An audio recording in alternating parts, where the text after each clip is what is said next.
family. Okay, let me make sure life is working the way it's supposed to. Mike.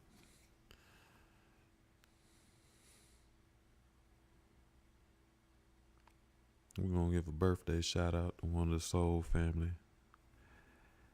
Happy birthday, Toddy. And we wish you many, many more. I hope you have a fantastic day and fantastic weekend. All of the above. Can you hear me? All right. So we back in business. Oh, that's what I meant. Hold on one second. I'll be right back, family.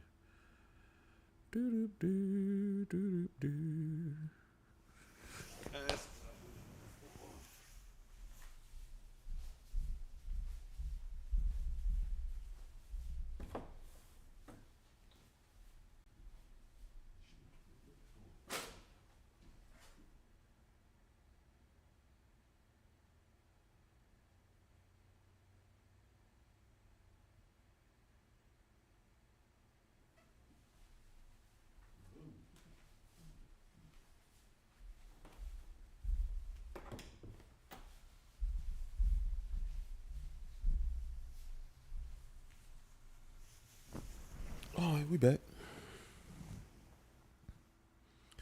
Boo, boo, boo. Okay. So now let me make sure Twitch is twitching.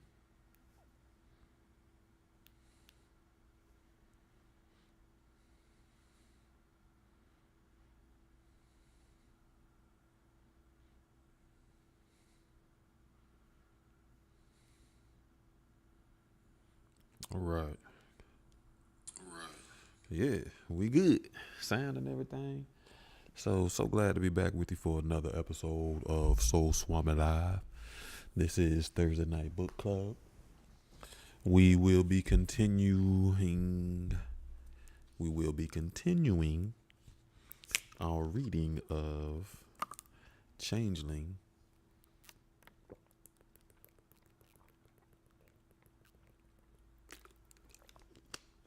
by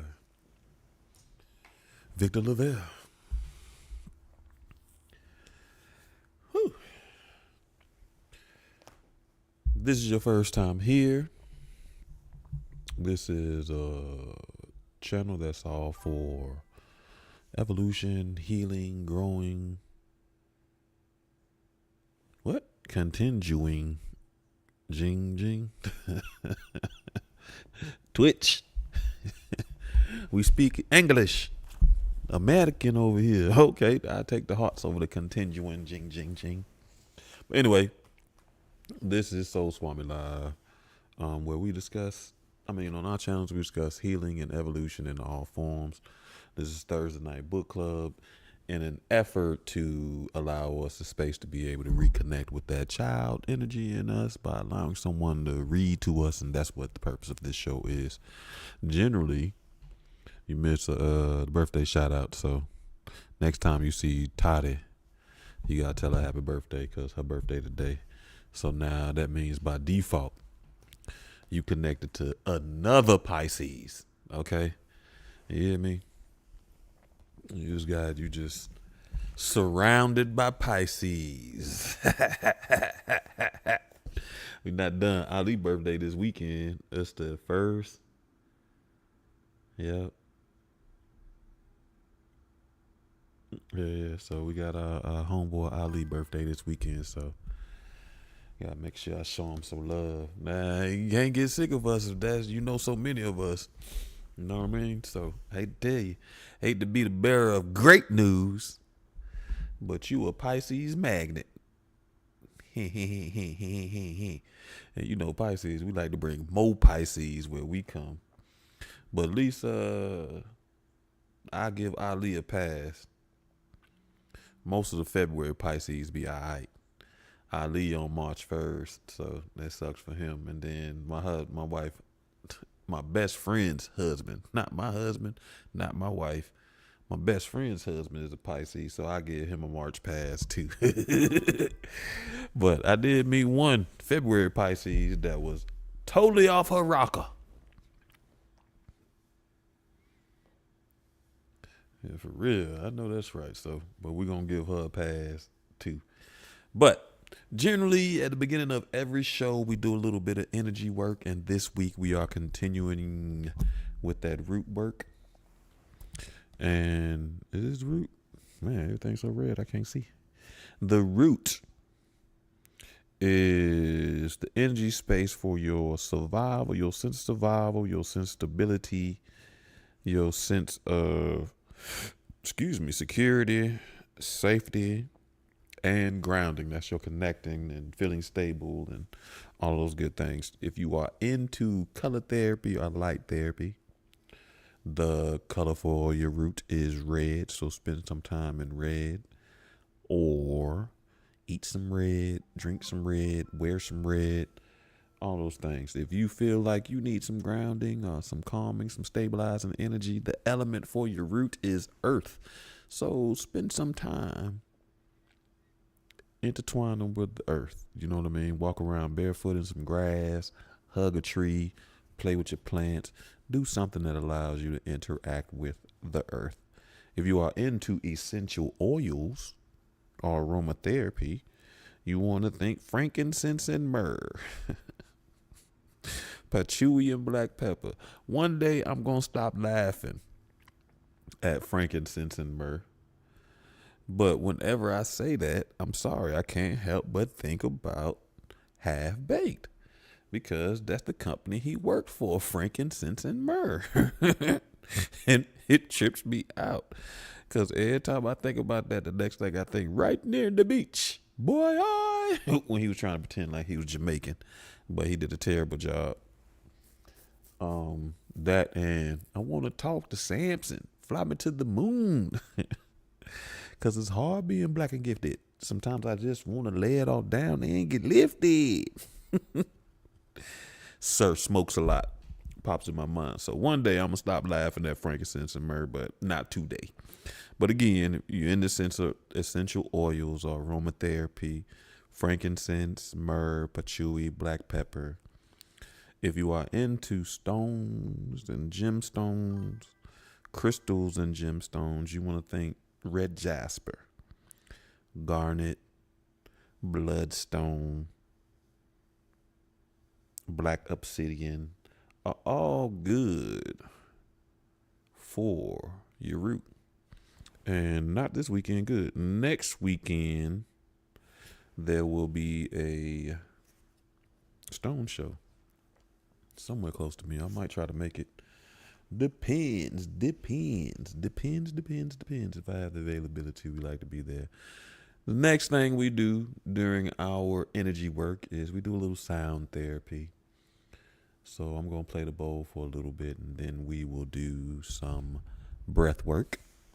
You can start thinking about what you want to do for breath work. We got triangle, which is 333. We got box, 444. We got 478. 369, and then I got 5, 4, 3, 2, 1, but I don't feel like doing that. We got sun moon cleansing too that we hadn't done in a while, but 478, 333, 444, your choice. And during this time, all you have to do is just allow yourself to be able to change or shift energy and let the sound do what it do.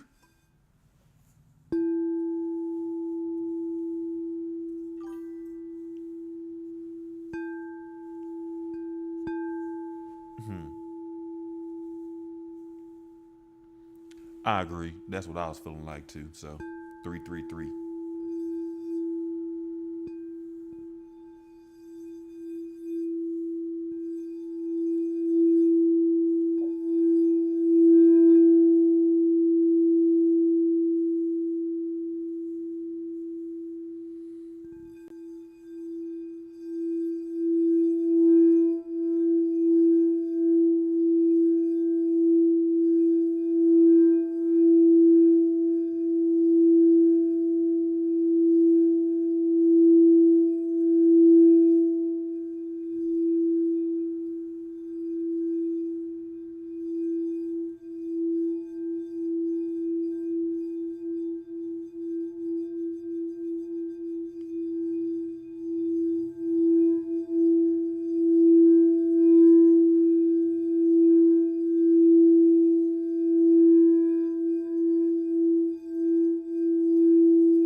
Yeah, I'm laughing at myself because I'm already rubbing my feet together.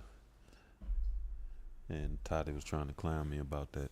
Talk about I be rubbing my feet together, make them feel like they need to rub their feet. But it is a long time self-soothing act that I do. So relaxing, and I was laughing because I'm already rubbing my feet together. We ain't even got started. So oh well, kuna matata. Next we'll do our breath work, and if you are unfamiliar with triangle breathing, it is you breathe in for a 3 count, you hold for a 3 count, and then you exhale or breathe out for a 3 count. During this time, all you really have to do is just focus in on your breathing, focus in on changing your energy, and listen to the sound of my voice as I guide us through this breath work. On the count of 3, we will start. 1, 2, 3. Breathe in 3, 2, 3. Hold 3, 2, 3. Release 3, 2, 3. Breathe in 3, 2, 3. Hold 3, 2, 3. Release 3, 2, 3. Last time, family. Breathe in 3, 2, 3. Hold 3, 2, 3. Release 3, 2, 3. And as you are relaxing and changing your energy, I want you to take some time and repeat these affirmations after me. Make sure you incorporate them into your spirit whenever you need to feel grounded or connected. These are things that you can use or say or begin to embody even better that will allow you to feel more stable, more secure, more grounded, and safer. So again, just repeat after me. I am safe and secure.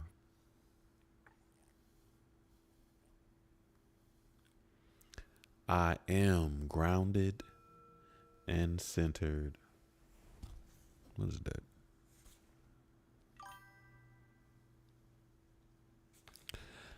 I am self-sufficient.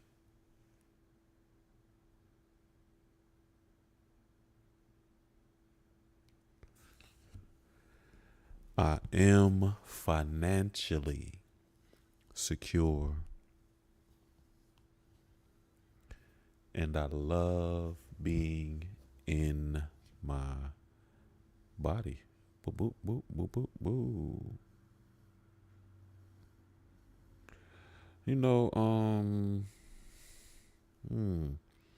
I had to think about that.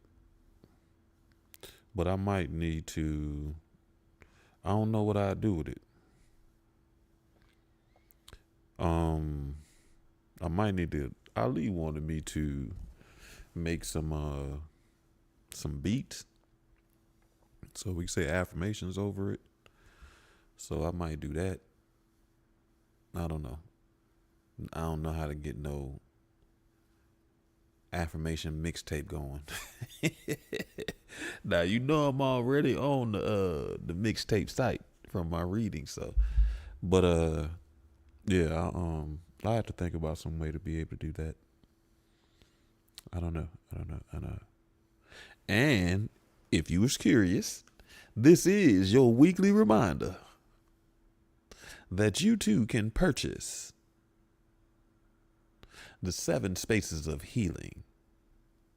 It is a great guide to help you be able to understand and visualize 7 spaces that you need to cultivate within yourself. And those 7 spaces you need to make sure that you are physically a part of. So you want to be in a space of love. You want to be in a space of healing. You want to be in a space of solitude, a space of trust, a space of risk without judgment, a space of accountability, and a space for forgiveness. You can purchase your copy of the 7 Spaces of Healing on Amazon now. Ebook, or as we like to say over here, softback. Got these softback books. Softback books. What was I about to tell you? I think I might be doing the verses tomorrow. I don't know. Houston. So I gotta tell everybody, like, yo, show up so Houston can be ATL. It was something else I was about to say. Toddy's birthday. So that's why we ain't got her tonight. Her family probably took her out to eat. Oh no. Oh well. Where we at? We are where Emma and Apollo have had the baby. Emma's having a little bit of time with getting the baby to latch so she can breastfeed the baby. Apollo took the baby to hang out with the park dads. And yeah, that's where we are right now. He hanging out with the park dads. Mama going back to work. Still having a tough time with some latching with the baby. Oh, I know that's right. Yeah. I'm trying to think.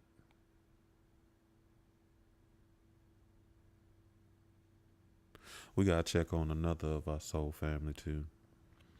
They had some stuff they need to take care of today.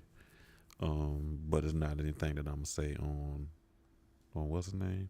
And I don't even know. As a matter of fact, I talk about them, but Dog Whisper. But they don't never join on Twitch. They always on Instagram or maybe the YouTubes. Okay. So we are on chapter 22. The day before, on Emma's first morning back to work, she woke up alone. The 2 boys already off on a book hunt in Riverdale. After taking a piss, she ran the shower. Half an hour under the water, and Apollo never walked into shit. Brian didn't cry to be changed or fed or held. She never want a life without those 2, but 30 minutes? Yes, please. Emma shaved her legs in the shower, though this had to be done slowly because it hurt to bend over. She washed her hair. She applied makeup in the mirror after the steam dissipated and felt surprised by her own face. How could she feel so different and look largely the same? First day back to work, she surprised herself on how eager she felt to get there. Only part-time, but she retained her health insurance. That alone made the job worth having. Apollo never had health insurance. Once she'd been cut from full time, he made more money, but her health insurance made the big difference. For instance, Kim would still get paid for her work as the midwife, though, sadly, they were refusing to pay her for the delivery because technically she hadn't been the one to do it. Before getting dressed, Emma went to the freezer and found her storehouse of pads doused in witch hazel. Is that something magical that I don't know nothing about? Can somebody help me? Storehouse of pads doused in witch hazel. She slipped one inside her panties and enjoyed the cold relief. Okay. Please, somebody help me with that one. Before leaving, she found her phone, tapped it on to find the message from Apollo. 11 pictures of Brian deep asleep. She laughed at the sight, and her face flushed with love. She texts back, "Why is my baby sleeping in the basement?" Now that's funny because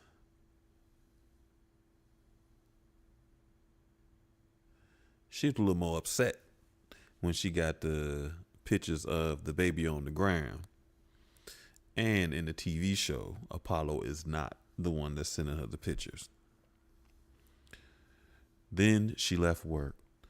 Emma passed Hollyrod Episcopal Church on the corner of Fort Washington and 179th. Maybe they'd have Brian baptized there. Only 2 months, and already Lillian, raised Episcopalian in Uganda, had been hinting about the need. Emma's family had been Catholic, rare birds in Boone Mill. But after her parents died, there hadn't been much church going for Emma and Kim. People were kind to them, invited them to worship all over the place, but Valentine Girls became a congregation of 2. Emma headed east, passing the wore-down Papa John's branch and the new pharmacy that had replaced the butcher shop. St. Spiridon Greek Orthodox Church on Wadsworth Avenue, then 24-hour dental lab, N&C Brokerage, and New Age Financial, all in a close row on the next block. At this hour, the sidewalks were blurry with working people heading to their jobs and swarms of teenagers buzzing toward school. Emma announced herself as a problem to all of those around her because she moved slowly. People muttered, even growled, as they sped around her, but she didn't give a shit about them.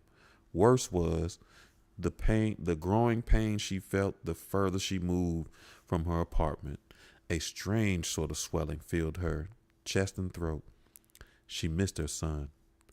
The feeling, nearly like grief, forced her to stop at one corner and lean on the mailbox. She cried quietly while the light went from green to yellow to red. She missed Brian, and now her breast swelled, both filling with stabbing pain. She'd brought her breast pump in her bag, planning to empty them during lunch, but she couldn't wait that long. She sobbed softly and felt the distance from her child as surely as the aching phantom limbs. Passers-by noticed her, then ignored her. She caught her breath, straightened up, and made her way to work.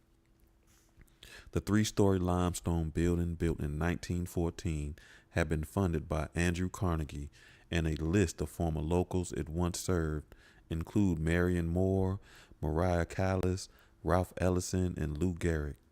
But Emma preferred to think all the kids anonymous and important who'd been served at this branch by women like her for hundreds of years. She hoped to be for each of them what Miss Rook had been for her, a low-key liberator, a safeguard, and a salve. Emma loved being a librarian. Emma reached work at 8:35, and she let herself into the building to find her colleagues, her friends, had strung up a sign that read, "Welcome back," in gold letters. Cheryl brought a cake from the Carrot Top, the best carrot cake in New York City. Carlotta had already brewed a fresh pot of coffee. Urena, the youngest librarian, was the one who brought and hung up the sign. "I missed you, Emma. I missed you," Emma said as she hugged each woman. Carlotta, overcome, kissed. Emma on the forehead. It felt like a blessing from a high priest. They asked to see pictures of Brian, and Emma happily obliged. They cooed about his big, beautiful eyes, the shape of his darling ears. Carletta and Cheryl, mothers themselves long ago, gave unsolicited advice and made Emma promise to cherish every moment because it goes so fast. Oh, the cliches of parenting. She knew that she knew that someday she'd be saying them to new parents too. And so what? Really, all of it was lovely, and Emma couldn't have asked for a better return. She ate the cake and sipped the tea. The oldest ladies crowded with praise when they heard Apollo had taken Brian to work with him. Then the librarians prepped for the day. Emma grabbed the books in the book drop bin, then got the newspapers from outside, down to the basement, the adult reading room level, where she replaced yesterday's edition with today's edition. Carlotta had already begun unpacking the new arrival books and checking them in against the packing list. Cheryl would be on the second floor today, the children's section. Though the branch was small, that all of them traded floors and jobs a few times a day. At the front desk, Urena powered up 2 computers, and Emma checked that the 4 loaners' laptops were fully charged. Then it was 10 o'clock, and they opened. Just then, her phone rattled in her bag. When she took it out, she found another photo blast from Apollo, father and son in the driveway of a large home. Apollo was leaning into the minivan he'd ridden, either loading or unloading bags. Meanwhile, Brian is laying on a blanket in the driveway, staring up at the trees. Before she could do more than glance, a group of daycare kids entered the branch, and Emma found herself occupied. Emma made it all the way to noon with the feeling she had something stuck between 2 of her back teeth, that kind of irritation. It didn't let up until the end of the day, returning home after 3 p.m., when she realized the problem. That second photo sent to her phone this morning, the shot of Apollo and Brian in the driveway, her first thought was, why the hell are you letting my son lie down in the driveway? But then the second thought came, who took the picture? She found her phone in her purse and spent the next 10 minutes on 179th Street trying to find the picture to confirm her memory, but it had disappeared. It wasn't in her texts, her downloads, her photo gallery, just gone, as if the person who sent it had snatched it away. Chapter 23. I'm glad you brought the kid. Apollo and Brian made their morning meeting with Patrice downtown on Avenue B. Patrice waited outside a tiny computer shop. At about the same time, Emma was opening the Fort Washington branch on her second day of work. Check out this rig, Patrice said, turning his phone screen towards Apollo. It showed the photo of a desktop computer with 2 monitors, 4 speakers, and more. I'm going to build me an even better one than this. Apollo was wearing Brian turned round in the baby Dijon. Okay, baby Dijon. So the kid faced Patrice. He lifted the baby slightly high as if to show off his own rig. You know who you look like? Patrice asked. Master Blaster. Who runs Bartertown? Apollo said. Patrice sneered. Master Blaster run part of Bartertown. Is this supposed to be a makeup of who's the master? Sure enough. Apollo and Patrice hugged each other as best 2 men could with an 8-week-old dangling between them. Really though, Apollo said, Master Blaster had the little guy on the back. Me and Brian are more like Kawato and his brother. Patrice held open the door to the computer shop. You going to compare your baby to a motherfucking Kawato? Apollo rested his hand gently on his son's head. The Martians love Kawato, Apollo said. They're thinking he's fucking George Washington. Patrice ushered them into the store. You're a weird dude, my man. Just know that. 5 customers within the store. With Patrice and Apollo and Brian inside, the place now reached maximum capacity. The woman behind the counter looked up from her conversation, took in the new bodies, then returned to her cell. Brian wriggled in his carrier and mewed softly. This caused an almost allergic reaction through the room. Every adult besides Apollo hunched forward as if it was protecting their ears with their shoulders. Two of the men scanned backwards, straight up scowling. The woman behind the counter sighed loudly. Apollo hardly registered their reactions.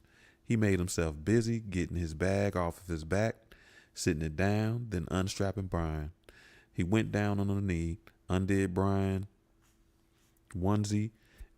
He just be doing this anywhere in this, I mean, I feel you. I ain't even bad, but he just be changing that baby diaper anywhere. Undid the onesie and pulled back the lip of his diaper.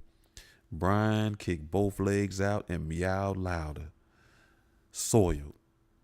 Apollo pulled out the changing pad and laid it flat on the floor and pulled back one of the diaper straps, that adhesive crackle. Only then did he look up to find 7 horrified expressions focused on him and the now half-naked soiled baby. Problem? He asked. A moment passed, and all 5 customers stampeded out the store. Even the guy in the middle of a sale joined the exodus. Now Patrice grinned. I'm real glad you brought the kid, he said. He turned to the woman behind the counter. Instantly, first in line for service. I've got a long list. Apollo shrugged and finished up with Brian. Patrice left the store with half a dozen bags in hand, while Apollo carried only a rolled up dirty diaper. You and Dana should think about having a kid, Apollo said as they walked down the block. He'd regretted it right after the words left his lips. It was a dick thing to say. He knew it. Didn't he hate it when people on the streets offered unsolicited advice about how he should be caring for Brian? Old women scolded him for not covering them up, and others demanded he be uncovered. Old men jabbered about how best to burp or bounce or feed the child. Didn't he loathe even those with the best intentions? But then he'd done something like that to Patrice. Maybe having a child was like being drunk. You couldn't gauge when you went from being charming to being an asshole. You're right about that, Patrice said. If we don't have kids, how will I ever know the joy of carrying a handful of shit? You can get you a dog. They carrying dog shit now. Excuse me. They weren't far from the Strand. Okay. Just walk across town. They headed that way without making a conscious decision. The store's motto was 18 miles of books. Apollo couldn't think of the last time he'd found a book worth serious money there. The stacks were picked over by thousands of readers every day, but they couldn't be downtown and refuse to visit. It would be like snobbing a beloved uncle. Manhattan air in early winter gets crisp as a fresh apple. As they walked, Apollo turned Brian around so he wouldn't face the cool wind. Turning him inward made Brian look up into his father's face, or perhaps just up at the blue sky between the buildings.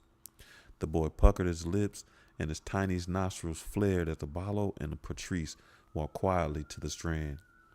As a matter of routine, they pawed through the wheeled carrels that lined the front of the stores. These were the worn-down paperbacks, the Signes classics of Frankenstein and Jane Eyre, beat-up textbooks and cookbooks. Patrice and Apollo weren't looking for anything worthwhile. It just was part of the ritual. So I had to leave before you came out of the basement in Riverdale, Patrice said. You shouldn't have come downstairs and said goodbye, Apollo teased. Patrice cleared his throat and ignored the taunt. You find anything good? Apollo cradled the back of Brian's head as he leaned forward to read the paperback spines. He inhaled his son's scent and considered the question. Did he find anything good? A book he'd be willing to split profits with Patrice over?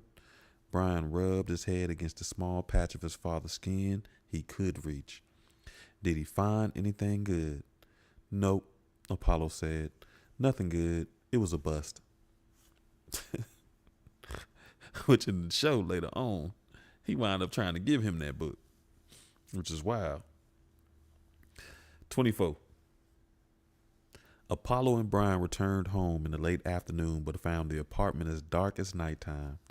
The curtains had been pulled shut in the living room. When he went to pull them open, he found a safety pin holding the two panels together. The same in their bedrooms. The blinds in the kitchen were pulled down. Apollo found Emma in Brian's bedroom, up on a short ladder with a drill in one hand. The room's curtains were in a small pile on the floor. She remained so immersed in the task that she hadn't even heard them come in. Apollo watched her quietly from the doorway. Brian didn't even struggle in his carrier, as if he too were taking in the strange sight. Emma raised the drill to the top of the window frame and pulled the trigger, then sank the spinning drill bit into the wood until it disappeared. When she pulled it back out, dust fell on her and the floor. "What are you doing?" Apollo asked. Emma turned so fast she nearly fell off the ladder.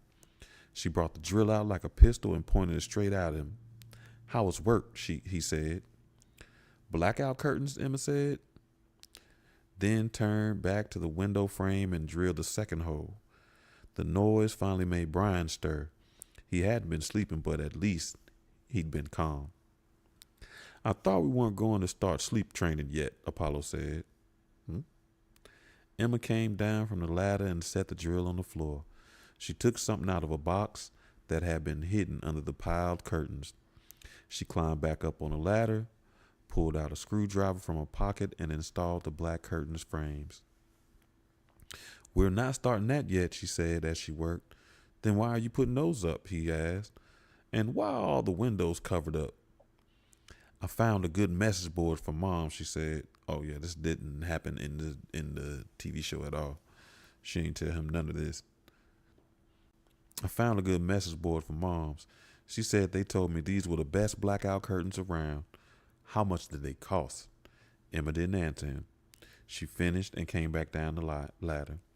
"Why did you lay Brian down on that driveway?" Apollo practically clutched his pearls. "I was packing up the car. I tried to do it while I was wearing him, but I had to lean over too far. He cried, so I put him down, but it was just for a few minutes. Anyway, how did you know?" "You sent me a damn picture," Emma said. Apollo stepped back. "I did?" Emma held out one hand. "Let me see your phone." She scrolled through a few screens, then shut off Apollo's phone with a grunt. Together they went into the kitchen. Apollo asked to see her phone now. She held hers up and said the picture was gone. "Well, why did you erase it?" he asked. "Did I say I erased it?" she asked. "Why would I erase it?" She sat at the kitchen table with Brian, pulled up to her top, and snapped open her nursing bra. Brian attached without error. Good, I'm glad it's over now because she was so worried about that. Apollo opened the fridge and took out ingredients for a quick dinner. "Sometimes you think you sent me a message, but it's just sitting in drafts," he said. "It's possible you still have it. Let me look." Emma almost leaped up from the chair but caught herself. If she hadn't been feeding the baby, she might have pounced right on Apollo's back. "I'm trying to tell you I got a disturbing photo, and all you can do is accuse me of making a mistake?" Apollo brought the frying pan to the stove, poured a cap full of olive oil, set the fire, and quickly chopped an onion and garlic clove. He paid an inordinate amount of attention to the process in an effort to keep his mouth closed. Behind him and Emma cooed at Brian, whispering sweetly in a way that suggested she was too trying her best to change the mood. By the time they were eating dinner, they'd calmed enough to talk about the photo again. Emma explained what she'd seen and when it arrived, and now Apollo scrolled through his phone with the thoroughness of a detective. Brian had been set on the kitchen floor in a baby bouncer. As Apollo checked Emma's phone, she used one foot to move Brian into a gentle up and down motion. The boy stared at the ceiling light, but his eyelids quivered. With the potential of his sleep so near, Apollo and Emma began to whisper. Then they were nearly drowned out by the steam pipe right behind Apollo's chair. At night, the radiators would rattle to life, but hopefully Brian would be deep asleep by then. I'm going to fix the door to his room, Apollo said. From his chair, he can look directly into the back. There actually wasn't a door at all. It had been that way since they moved in. He needed some kind of motivation to go ahead and do the job. I'll go to the super and see if he has one. I'll give him some money to install it. New dads didn't know how to do serious home repair, but they could pay for it. Emma nodded and laughed quietly. Nice to see her smile. They ate quite quietly and Brian fell asleep. The offer to fix the door to Brian's room didn't have one damn thing to do with the text she received, but it provided a service much like when she'd hung up the blackout curtains. When they finished dinner, they rose and quietly set their plates in the sink. They moved around the baby as they would a bear trap. They tiptoed out of the kitchen. Apollo turned out the light. Was it wrong to let their infant sleep in a bouncy seat on the kitchen floor? What could be the harm? He'd been born on a stalled A train. After all, they went into their bedroom, leaving the door open so they could hear Brian if he cried. This is the furthest he slept from us since he was born, Apollo said. They climbed onto the bed, and Emma turned on her side so she faced the baby. Apollo spooned behind her, brought his arm around her belly. He kissed her neck, and she turned and kissed him back. Within minutes, both Emma and Apollo passed out. As the entire Cogwas clan slept, Emma's phone lit up on the kitchen table, a new message sent. It was as if one bright eye opened in the dark apartment, then shut again. Chapter 25. Lillian arrived early. Meant to come to the apartment at 7, but was there by 6:30 instead. She buzzed downstairs and Apollo rang her in, then scrambled to figure out how he might do 3 months of cleaning in the 3 minutes it would take his mother to get upstairs. Messy kitchen, messy living room, messy bedroom, bathroom too. Emma was in the shower and Apollo had just been. He'd almost forgot where Brian might be until he remembered he was carrying the child. If nothing else, his left arm had become stronger. Then the doorbell rang and Apollo opened the door, and there was Lillian. While Emma dressed, Lillian showed Apollo her new cell phone. Brian sat in her lap, and he grabbed at it. Lillian let him hold it, try to hold it, but Emma came out of the bedroom practically sprinting and slipped the cell phone from her son. He's too young for that, Apollo said. Emma handed it back to Lillian. We just don't want him getting used to it already. Lillian set it down on the arm of the chair. He's too young for it, and I'm too old for it. So instead, we'll spend the whole night playing games and hugging. Emma leaned close and kissed Lillian on the cheek. Thank you, Mom. Don't thank me. Spending time with my grandson is a gift. Lillian turned to the baby so he faced her. How much did Apollo love to see his mother holding his son? More than he can say. So instead, he took out his cell phone and snapped 15 pictures quickly. He's not wobbling his head anymore, Apollo said from the other side of the phone. I see that. He's getting stronger, and he still looks like a turtle. Lillian turned Brian again and kissed the baby 6 or 7 times, right on his weak chin. How's the sleep? There's a rumor he should start going 6 or 7 hours in a row, Apollo said. I'll believe it when I see it. Lillian smiled at Apollo. You got a haircut. Date night, Apollo said. Emma reappeared from the bedroom. She wore yellow teardrop earrings, and her lips showed a faint reddish blush. Lillian nodded and cooed at her daughter-in-law. Apollo took her hand. They traveled downtown to see a movie at Film Forum. It might have been Malik's Tree of Life, back in the theater after its initial release. They picked the flick because its showing time fit their date night plan, and they wanted to eat downtown. As soon as they sat down, they felt comfortably, surprisingly, like adults again. Not mother and father, but husband and wife. This lasted all of 18 minutes. Previews began, and both of them fell asleep.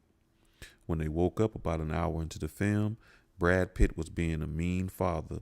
Why exactly, they couldn't tell. It seemed unlikely to let up. Apollo and Emma looked at each other's faces illuminated by the screen and agreed to get the hell out of there. Next, they headed to the sushi place on Thompson Street, site of their first date. They'd been feeling vaguely nostalgic and were already going to be downtown, so why not? But with the weather turning temperate, the line outside went halfway down the block. Instead, they went around the corner to Arturo's for cold oven pizza. The place had a piano right next to the bar, and a man sat at the bench, not exactly playing, but draping himself across the keys in a way that occasionally produced a tune. Emma let herself have one glass of red wine. She pumped the Nite and tossed the milk. Okay, cool. Apollo let him have the other 3 or 4 that came out of the bottle. He hoped he appeared as handsome to her as she appeared beautiful to him. When they left the restaurant, they hurried to reach the train. Sure, they'd been out till midnight, but when Emma checked her watch, she had to laugh. It was only 9:45. "Let's do one more thing," she said. Apollo waggled his head there on the corner of Houston and McDougal Street. "How about a great escape?" "As long as we're home by 12, she said. "Your mom's going to be tired." Apollo pushed his wife out into the street. "Hail us a taxi, my love." Emma got one on her second try. It stopped, and Apollo scurried into the car behind her. "Wall Street," Apollo said, leaning too close to the divider. "Pier 11. When they reached the pier, they were just in time for the last water taxi tour of the night. A 1-hour cruise on the East River, passing the Statue of Liberty and Governor's Island, threading under the Brooklyn Bridge. Tourist shit, but so what? Being a new parent in New York demotes you to tourist status. Worse, actually. At least the tourists go out at night." Okay.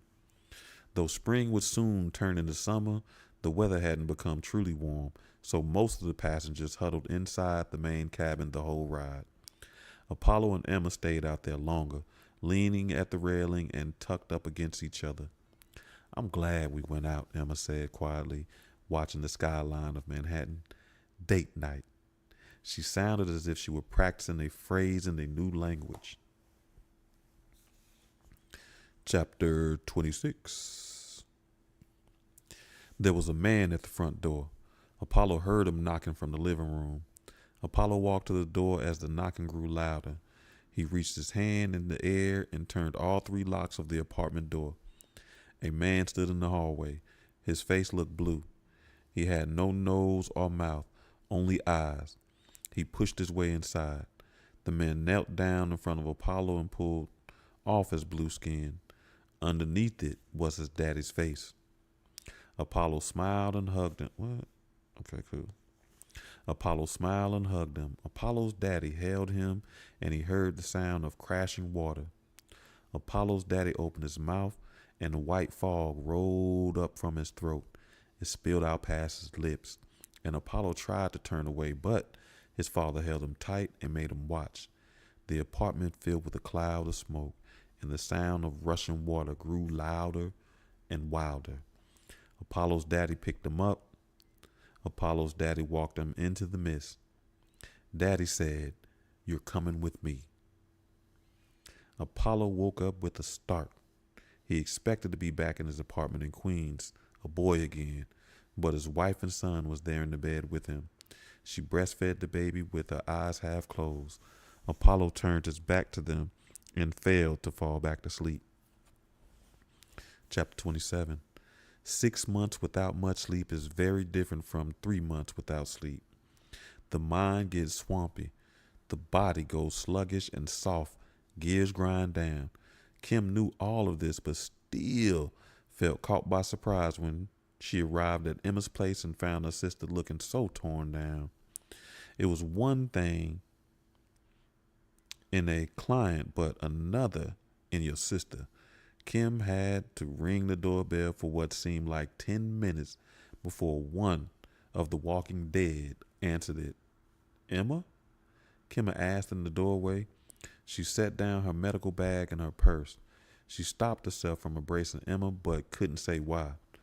What are you doing here? Emma asked, in a tone so effectless.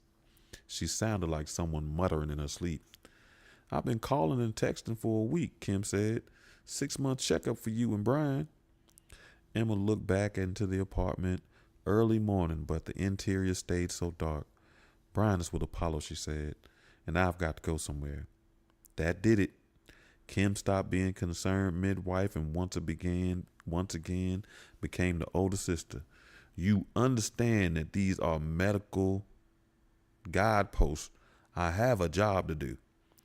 Emma shrugged and nothing more. Kim felt herself about to argue and blame, but why? Plenty of mothers ignore her text, needed to reschedule checkups, forgot them entirely, and slept no matter how long she rang the doorbell. She closed her eyes and calmed herself. Can I come with you on your errand? She asked. Emma finally looked at Kim now. Kim wanted to brush her sister's hair, pull it back and tie it up. She wanted to wash her sister's face and feed her lunch and put her to bed. She raised her hand but caught herself.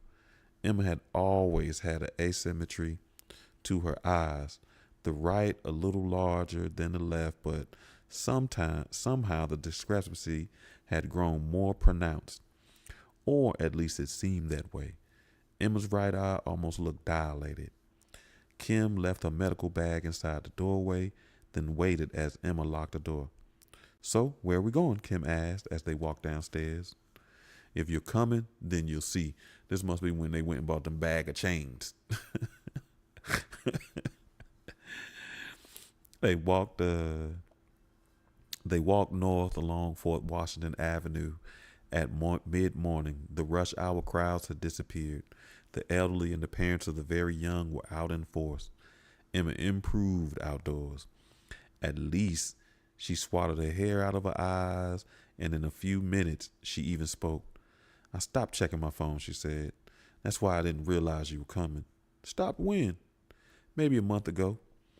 Emma didn't wait for the light on 181st Street. She glided right through the intersection and put up one hand. Cars trying to turn stopped short. Kim played catch up. The drivers didn't honk at Emma, but they sure got loud with Kim. As they continued up Fort Washington, they passed Bennett Park. Apollo brings the baby here every morning now, Emma said. He doesn't sleep much anymore. Brian isn't sleeping? Apollo, Emma said. He started having nightmares. If he takes Brian out, then at least that gives you time to rest in the morning. Emma trooped along. I don't sleep while they're out, she said. I don't sleep at all. We're a mess. Kim made note of this as she felt her worry rise again. She switched into a professional mode, taking refuge in expertise. You could try Benadryl, or there's something called tranquil sleep, she said. They're both safe to use while breastfeeding. Are you drinking coffee? The caffeine can stay in your system longer than you think. Emma nodded, but lowered her head as she walked. A curtain seemed drawn between them. Kim tried to figure out how she'd parted again. They reached the building on the corner of 190th Street, and Emma turned without any warning and entered the lobby. By the time Kim got inside, she'd already rung the buzzer, and the lobby rattled as someone upstairs let her in. If Kim hadn't rushed close, she felt sure Emma would have let the door close behind her. As they waited for the elevator, Kim tried pure honesty. I'm worried about you, Emma. I see you, and I feel worried. I'll tell you something, Emma said as she walked into the elevator. I'm worried too. The elevator crept upward slowly. Kim felt her throat tighten as she waited for Emma to say more, to explain, but Emma didn't say a word. The elevator reached the sixth floor finally. Emma walked to an apartment door, rang once, and put her hands behind her back to wait. "This is the place?" Kim asked. "What is this place?" "Just try to trust me for once in your damn life," Emma said. Kim felt a cold shock at the words, her cheeks tingling as if she'd been hit. Soon the door peephole went dark as someone inside watched them. A woman's voice from the other side. "Can I help you?" An accent to the voice. "I heard about you on the message board," Emma said. "You were told I'd come." "Who sent you?" the woman asked. "Kyle sent me," Emma said. The door opened a moment afterwards. The woman inside looked much younger than Kim or Emma, but wore the same signs of exhaustion that new mothers come to bear. Her skin sallow, her eyes waxy red. She handed a large tote bag through the door, something heavy inside, the sound of metal shifting and clinking. "I hope these are useful," the woman said. She looked at Kim quickly, then shut the door. Emma made for the elevator with Kim close by her side. "Let's go up to Fort Tryon Park," Kim offered. The determination with which Emma moved made Kim fear her sister would get outside and sprint back to the apartment and lock him out. "No," Emma said. Kim watched her sister, the way she clutched that bag with two hands and still had trouble carrying it. Kim reached for the bag. "What the hell is in there?" She yanked it away from Emma. Her sister put up surprisingly little fight. Kim looked inside the bag. "Chains?" Kim said, so surprised she lost her breath. Emma didn't acknowledge the question. She slipped the tote back from her sister's fingers, picked it up with a huff, then tired of waiting on the elevator, she made for the stairs. "Chains?" Kim said again, but no one else was there. We're going to read chapter 28 too. Chapter 28. Kim Valentine chased her sister out the building and followed her farther north.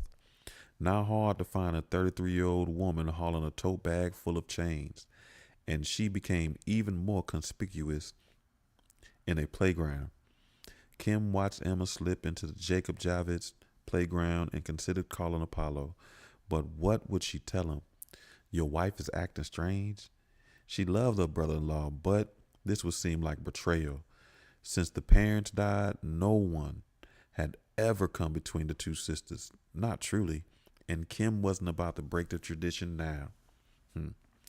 Also, maybe Emma needed to change because they brought new bikes. There had been a U-lock in the bag.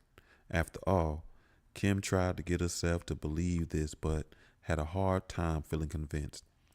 Two mothers pushed their daughters in the swings, and a couple helped their son climb the ladder of the jungle gym. An older girl, maybe 8, sat by herself in a tire hung from the chains and spun it around and around, making herself dizzy. The girl's grandmother sat at a nearby bench, watching her but hardly seeing her, a distracted air, deeply tired. And there was Emma walking the perimeter of the play area.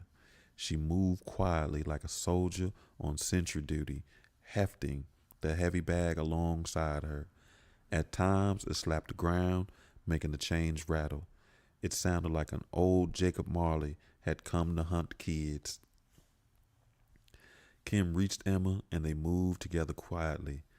Emma's body gave off such tense energy that Kim's own back stiffened and her shoulders locked until the posture mismatched her sister's. It would not do to ask about the change directly, about the woman at the door, about the kind of message board where coils of chains were advertised. Kim couldn't expect to reach Emma with a direct question, so instead she told her sister a story. On April 14th, 1988, you don't remember the day as well as I do, Emma lost a... Oh, okay. This is her telling a story about how her parents died. Emma lost a step, nearly tripped. "I remember what you told me before," she said, then resumed her march. Oh, yeah? Tell me what that was. You and me came back from school, and the fire trucks were already there. The house was on fire, and we watched it burn for a long time. Mom and Dad got caught inside. The firemen tried to take us away so we wouldn't see, but we fought them, and they took us to the hospital. I never understood why they took us to the hospital, though. That's what I told you for years, Kim said, but that's not what happened. Today I'm going to tell you what happened. One of the girls in the swing wanted to keep being pushed while the other decided she wanted out. Her mother tried to accommodate, but the girl wouldn't leave without her friend. The one on the swing gripped its chains tightly and wouldn't move. The mother caught between the two, gave one a push and the other a hug. We were at the house, Kim said. I never went to school that day. I don't remember that, Emma said, resting the bag of chains on the ground. You were 5, Kim said. You've forgotten it all. Mom told us we could skip school and stay home until Daddy got back from the overnight. We watched TV and ate Captain Crunch and watched TV. When Daddy got home, he saw us there. He went into the kitchen and screamed at Mom about why the hell we were at home making noise when he needed to sleep. And you might remember this about Mom. She screamed right back at him. I wanted them close. After an hour, Daddy gave up on the fighting and went into the bedroom and straight to bed. Mom came out to sit with us. She did your hair while we watched Card Sharks and The Price is Right. Then she tried to do my hair, but I was 16 years old. We weren't friendly. She almost got into a fight with me about it. That and the fact she let us stay home should have been enough to tell me the day was all wrong. But I couldn't think that far ahead. We were home, and after lunch, I figured I'd go out and find my friend Shelby, break her out for the afternoon. After The Prize is Right, we watched The Young and the Restless. Mom made me sit on the couch with her, and she had you in her lap. In her lap? Emma repeated. They stopped walking. Emma and Kim had their backs to the girls in the swings. A peace had been reached. The girl who wanted to keep going had been promised a treat if she came down. Now the two girls held hands and ran from their mothers toward the jungle gym. Mom made us lunch after the soap ended. Soup. It's funny, but I can never remember what kind it was. It tasted terrible. That's the most I know. Mom said I had to have it anyway. We ate it in the living room right on the couch.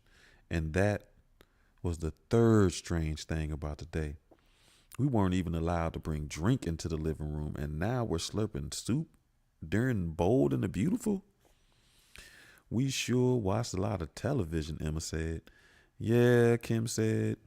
We finished that soup as much as we could, and then I'm at a loss for a time. Next, I know Daddy is standing over you and me on the couch, and the house is hot. It's full of smoke. House on fire. That's what Daddy says to me. So tired, he sounds calm about it. Better get up. We were in the house, Emma said. The mothers of the girl greeted the parents of the boy, and the adults became a quartet while the kids tested diplomacy. The girls were interested in whether the boys wanted to go down the slide with them. The boy, who hadn't acquired language yet, clapped and smiled at them. At the tire swing, the 8-year-old finally flopped free onto the rubber mat, and now she moved toward the younger kids, wobbly and curious. We were in the house, Kim said. I remember the soup bowl was right in my lap turned over, like I'd spilled it and fell right to sleep. Next thing was Daddy standing over me. House on fire, better get up. I remember that part perfectly, but I couldn't get up. Too foggy. Daddy had to do it. Small as that man was, skinny as a matchstick, but he picked you and me both up at the same time, one over each shoulder. Once he had me up, I could see what he meant about the house, burning all over. I couldn't see anything. I started choking on the smoke. Daddy took us into the kitchen, and Mom was in there. Did he try to carry her too? Mom set the goddamn fire. Kim grabbed Emma's elbow and squeezed it so hard that the tote bag fell from her hand. The parents by the jungle gym looked up at once. Even the grandmother on the bench leaned forward to see. The parents made a quick scan of Kim and Emma, the bag, then another sweep of the playground. Which kids belong to these two women?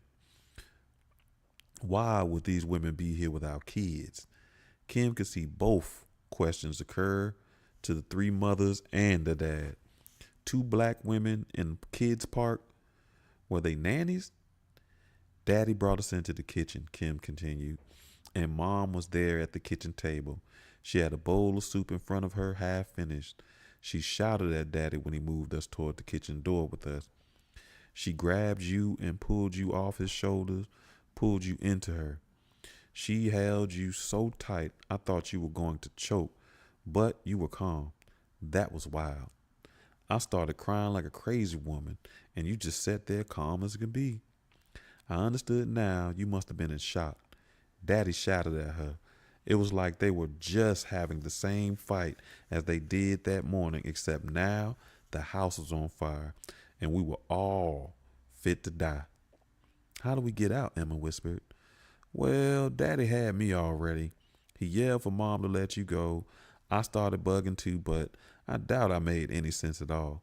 Mom cried. She said she didn't want to leave the girls as orphans, but if we died with her, what kind of mother would leave her girls to deal with this cruel world alone? She gripped you close. But here I am, Emma said. Here we are. And it was you that saved us. You helped at least. Me? I was 5. Me and Daddy and Mom were screaming and crying, and the house was burning down, and you turned to Mom, and you said 2 words. Let go. And just like that, didn't even shout it, but we all heard it. I can't explain that part. I was like, we could hear you. I don't know, inside our heads. And Mom opened her arms, and you climbed down and walked over and took Daddy's hand, and he took us outside. Last thing I saw was Mom with her head down and her hands in her lap. She looked so alone. But he died, Emma said, in the fire too, didn't he? Kim spoke barely louder than a whisper, as if the same young woman witnessing that old horror anew. He went back in. I thought he was going to get Mom out, but when he reached the door, he looked back at me and I saw his face. I always dreamed he was trying to tell me something, like from his mind to mine. Maybe I just wished it was true. I saw his face and he looked beat. He grabbed the middle of the kitchen door, and it must have been so hot. I can't understand how he could hold it. But he grabbed the handle, and he went back inside with her. Kim and Emma sat down on the benches. When Kim looked up, she discovered they were alone at the park. The parents must have taken the children and fled. Did the two of them look so monstrous? Maybe so. EMTs took us to the hospital to treat us for smoke inhalation, Kim said. We were in there for 4 or 5 days. Then we were in foster care until I turned 18. We lived with a nice couple, Nathan and Pauline. You remember them? Pauline made the best oatmeal cookies, Emma whispered. Yes, she did. I turned 18 and applied to be your guardian, and that's how we rolled until you finished high school. Why didn't you tell me any of this before? Kim leaned back against the bench, crossing her arms. I wasn't ever going to tell you. I know how that sounds, but I made an executive decision long ago. You didn't seem to remember, so why would I remind you? I'm not saying that it's right, but it was a choice that I made. I thought I was protecting you. Emma leaned forward, elbows on her knees. So why did you change your mind? Kim rested a hand on her sister's back. Because you're scaring me. You've got that look on your face that's like Mom on that morning. And sometimes I look at Brian and I don't think he's my son, and Emma interrupted. What do you mean? Kim asked, patting Emma's back slightly. Maybe it's his eyes, Emma said, or the way he puckers his lips. He looked like the Brian I gave birth to, but it's like someone else. When I hold him with my eyes closed, I can almost feel the difference. Now, she sobbed softly. I know how I sound. I understand. Kim leaned close to Emma. Let me tell you what I mean, what I understand, Emma. You're exhausted. You had to go back to work way too soon. And when you were a baby, your mother and father were taken from you. It doesn't surprise me that at all that you might start to worry that you're going to lose the person you love the most in the whole world. Emma sat upright and leaned against her sister's shoulder. She pointed at the bag. Brian's room is the one with the fire escape. We have a security gate, but it doesn't feel like enough. I wanted to wrap these chains around the gate, too. It would just make me feel better, but I'm afraid Apollo won't let me do it. He'll argue with me. Kim squeezed Emma's hand and looked down at the bag. Let's tell him it was doctor's orders. I'll even help you put them up. Emma grinned. You're a good sister, she said. Soon enough, they rose. Kim took the handle of the bag, and Emma took the other. And together, they carried the chains home. All right, family. That's it. We will pick up next week with chapter 39. I hope you have a fantastic weekend. Do everything that you want to and a little bit more. I appreciate you on Twitch as always, so I hope you enjoyed book club. Catch us next Tuesday as we continue the 12 universal laws. And I actually forgot what law. We just finished the law of compensation, so I forgot what law we're on next. But catch us Tuesday as we continue our 12 universal laws in a effort to help understand the power that we possess. If you can't make it Tuesday, then I hope to see you back here Thursday for the next episode of Book Club as we continue reading Changeling. And if you got some time Friday, I think I might be a part of a versus on, what is that? TikTok. I'll be representing Houston music going against ATL music. So join us if you got some time on Friday. And before we go, I want you to remind you that you are safe and secure. You are grounded and centered. You are self-sufficient. You are financially secure. And you love being in your body. I thank you for your support as always. And until next time, family, peace. Oh, shoot.